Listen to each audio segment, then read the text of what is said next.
Crazy. All right. I think we are live. There we go. Well, welcome everybody to Undisputed NASCAR Talk Show with Clay and Brenton.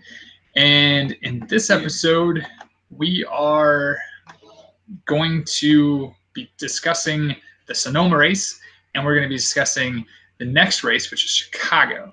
So, Sonoma. I was able to watch it this weekend. Clay is awesome, and he let me have.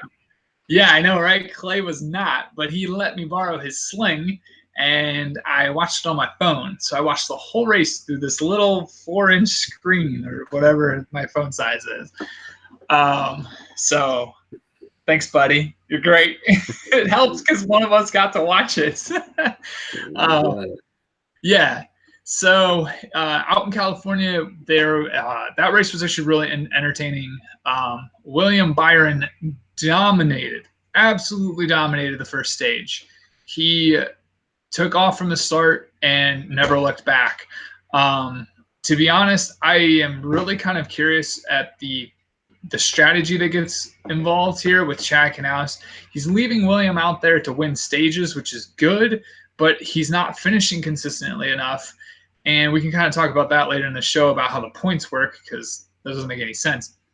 So so stage 2 was Denny Hamlin. I did miss just that wee little portion of the race. I had to go do something for like 5 minutes, and I missed that portion.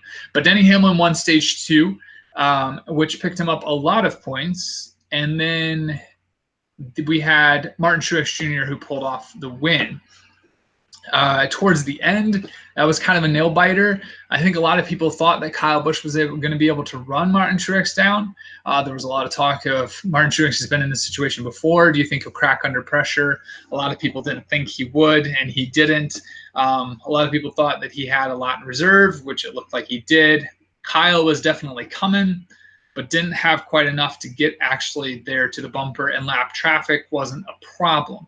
So with all of those things factored in, it was quite an entertaining race. I'm really curious to see. There's definitely some stars that shine at road courses. Ryan Blaney finishing 3rd. If there had been another Roval incident where Truex and Kyle got at it, Ryan would have been the winner. I mean, Ryan is a very good road course racer. So, overall, it was quite an entertaining race. And it will be interesting to see what Watkins gun holds as well as the Roval holds. But points, yeah. So talking about points, we were discussing it a little bit before the show, Clay. You said it best. I don't understand it. Like, I don't either. So it doesn't make any sense. It seems like NASCAR is losing its emphasis on the importance of winning. I know that they want to push those stage points so the drivers, give it 110% throughout the entire race and not just the end of the race, which, I can appreciate that effort to try and keep the level of excitement elevated throughout the entire race. But, you mentioned Denny Hamlin prior to the show, and Denny walked away from Sonoma with more points than the winner, Martin Truex Jr. And, think about that. Martin won the race. Martin led a lot of laps, but Denny still came away with more points. And I believe you said Denny won one of the stages, but, I'm just, I'm at a bit of a loss for why NASCAR thinks that, that's sensible for a car that. Where did Denny finish, by the way? Denny finished 5th. Why would a car that finished 5th and won one stage walk away from a race with more points than a guy that won the final stage, aka the race, and did lead multiple laps? I'm just a little confused about that personally. And, you look at the standings. Currently, Kyle Busch has slipped to 2nd. It's only by 1 point, but Kyle finished 2nd. Him nor Joey Logano won any stages Sunday but how did Joey get enough points to be one up on Kyle? Kyle's won 4 races. Joey's won 2. Yeah, this is not making any sense. I've tried to understand it, but to be blunt, if you have to think about it this hard, it's really not that entertaining. I completely agree. That's one thing I think we've said on the show multiple times. If we can't explain it to somebody who's brand new, it's too complicated. Like, if I can't explain it to my wife, why would she want to be interested in it if I can't even understand it myself? Right. You sit down and watch one football game. By the end of the game, you pretty much understand how the game is played. Yeah. You might not understand every single call or rule or foul, but you understand the mechanics of the game. NASCAR, throughout the entire season, I've been watching NASCAR for 19 years. I still don't 100% understand this rule system and point system because it's always changing. Yeah, I'm right there with you. There needs to be some sort of continuity to it, something that just says this is how it is and this is how it will be. Because racing is hard because you want to reward the winners, but the problem is when you have consistent finishers, the law of averages always takes over. So you can have Kevin Harvick, who hasn't won a single race, and is third in the overall standings. That's just mind-boggling. So, and Martin Truex, who's won 4 races, is like 5th or 6th or something like that. I don't know. It's whacked up. So very whacked up. Yeah.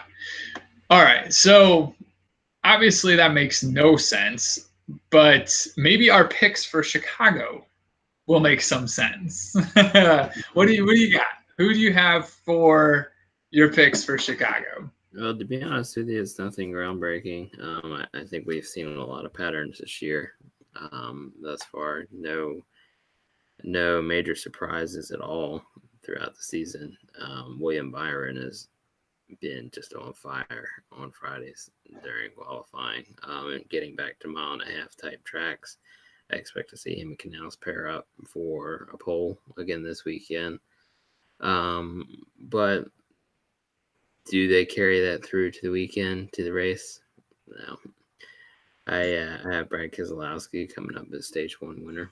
Nice.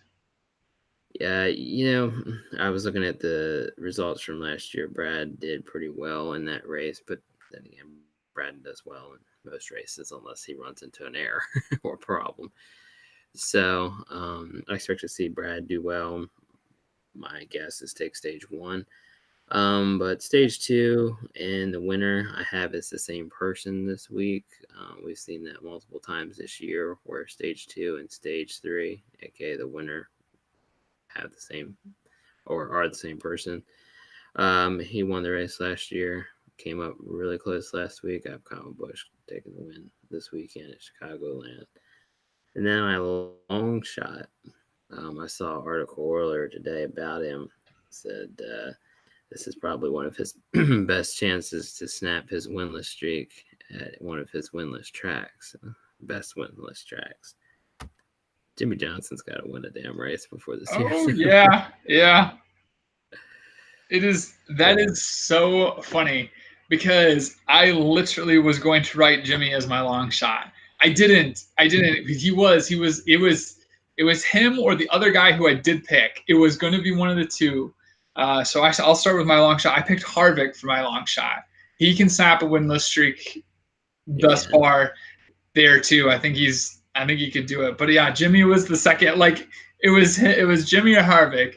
Well, if Kevin could avoid pit road problems, he's really not that big of a long shot. But it seems like every race he's good in, he messes up on pit road.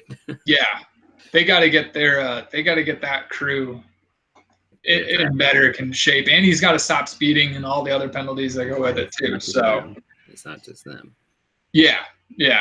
I picked the same for pole. Byron just seems like the go-to pick for pole. And then I sort of stayed in the same camp but I went with Hamlin at stage 1 because the Gibbs cars are doing great. Hamlin has been able to win at Daytona, and he was able to win at, was it Texas? Not Texas. Yeah. So he's got 2. I think he can. I mean, the speedways are working for him. Truex I have at stage 2, and Kyle Busch. I picked Kyle Busch as a winner as well.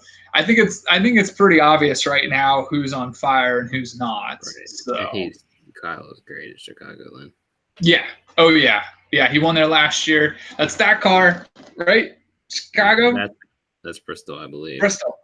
No, that's right, because Chicago has the stars and stripes on the back of it. That's right. So that's the other one. That's this one. That's the little one. Bristol's up top. Chicago's on the bottom. Yeah.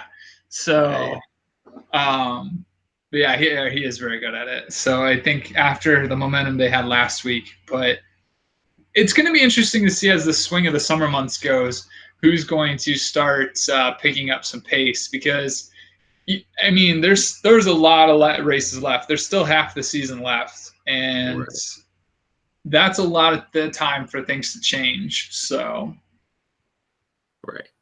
But, well, that's our show for this week. We kept it short and sweet for you guys. Thank you so much for all your support, and we'll look forward to seeing you on the next episode of Undisputed.